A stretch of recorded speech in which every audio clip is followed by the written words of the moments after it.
সনাতন ধর্মে মহাশিবরাত্রির উৎসবের বিশেষ ধর্মীয় তাৎপর্য রয়েছে। এটি হিন্দুদের জন্য একটি প্রধান উৎসব। জীবনের অন্ধকার ও অজ্ঞতা দূর করার জন্য প্রার্থনা করা হয় এই বিশেষ দিনটিতে। এটিকে অনেকে শিবের রাত্রি নামেও অভিহিত করে থাকেন। এটি কৃষ্ণপক্ষের চতুর্দশী তিথিতে পালিত হয়। এই উৎসবের গভীর আধ্যাত্মিক তাৎপর্য রয়েছে, যা উপবাস ও ধ্যানের মাধ্যমে অন্ধকার এবং জীবনের বাধাগুলির উপর বিজয়ের প্রতীক। এই শুভ উপলক্ষটি ভগবান শিব এবং দেবী শক্তির ঐশ্বরিক শক্তির মিলনকে চিহ্নিত করে।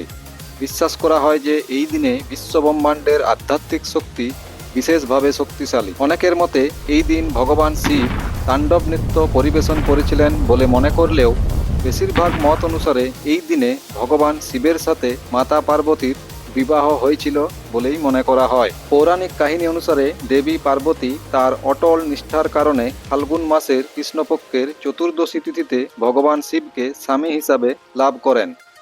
তাই এই দিনটি বিবাহিত দম্পতিদের সম্প্রীতি বজায় রাখতে এবং অবিবাহিত মহিলাদের একটি ভালো স্বামী খুঁজতে উৎসবকে বিশেষভাবে তাৎপর্যপূর্ণ করে তোলে। এই বছর এই বিশেষ দিনটি পালিত হবে আগামী 26শে ফেব্রুয়ারি বুধবার।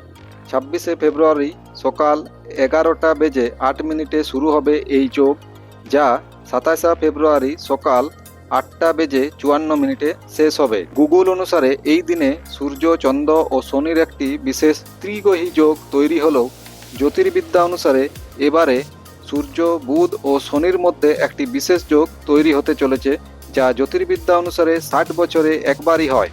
শেষবার এমন যোগ দেখা গিয়েছিল 1965 সালে। সারা রাত জেগে যে সমস্ত ভক্ত মহাদেবের মন্ত্র জপ করে, ভজন গায় এবং ধ্যান করে, তারা ঐশ্বরিক শক্তি এবং মহাদেবের আশীর্বাদ লাভ করে থাকেন। শিবরাত্রির উপবাস সূর্যোদয়ের সাথে সাথে শুরু হয় এবং পরের দিন সকাল পর্যন্ত, অর্থাৎ চতুর্থ প্রহর শেষ হওয়ার পর পর্যন্ত চলতে থাকে। শিবরাত্রির দিন ভগবান শিবকে দেওয়া বিভিন্ন দ্রব্যের বিভিন্ন অর্থ এবং গুরুত্ব রয়েছে। যেমন শিবলিঙ্গে নিবেদিত দুধ শান্তিপূর্ণ জীবনের জন্য আশীর্বাদ বলে অনেকে মনে করেন।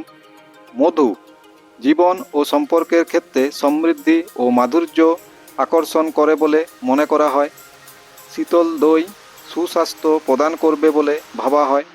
বেলপাতা, যা ভগবান শিবের প্রিয় বলে মনে করা হয়, যা আত্মার পবিত্রতা নির্দেশ করে। প্রদীপ নিবেদন করা হয়, যার অর্থ হলো জ্ঞান অর্জনের প্রতীক, এবং দেবতার সামনে ধূপ জ্বালানো হয়, যার অর্থ সম্পদ অর্জনের জন্য করা হয়ে থাকে। কেউ কেউ আখের রস, গঙ্গা জল এবং চন্দনও উৎসর্গ করে থাকেন।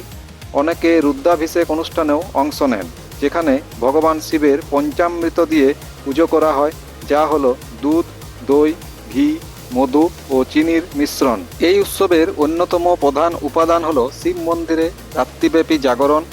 ফলস্বরূপ মহাশিবরাত্রির রাত্রে মন্দিরগুলি ওম নমঃ শিবায় মন্ত্রে প্রতিধ্বনিত হয়, যখন ভক্তরা ভগবান শিবের সম্মানে ভক্তিমূলক গান গেয়ে থাকে। যদিও সমস্ত ভক্তি এবং সেবা ঘর থেকেই শুরু হয়, তবে কিছু মানুষ স্বাভাবিকভাবেই মহাশিবরাত্রির দিন এবং রাত্রে মন্দিরে যেতে পছন্দ করেন। তাই আপনি যেতে পারেন কাশী বিশ্বনাথ মন্দির।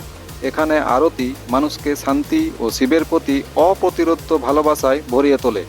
যেতে পারেন দেওঘরের বাবাধাম মন্দির, যেখানে সিঙ্গার পূজা ও সন্ধ্যা আরতি দেখে নিজেকে ধন্য মনে করতে পারবেন। গুজরাটে সোমনাথ মন্দিরও রয়েছে, যেখানে ভক্তরা বিশ্বাস করেন যে ভগবান শিবের শক্তি তাদের জীবনে আশীর্বাদ নিয়ে আসে।